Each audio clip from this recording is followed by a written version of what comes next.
चल तुमके बतावा काहे बालू भोरे से उदास मलकीनी का हम बाजार से बोला लायकीनी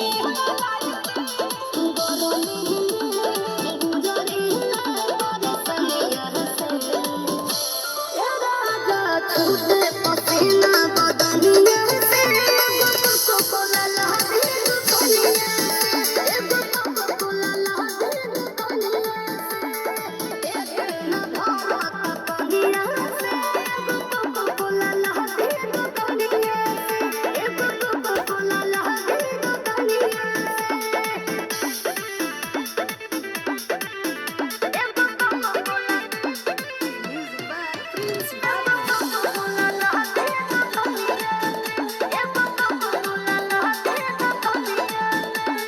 छोटे छोटे बात पा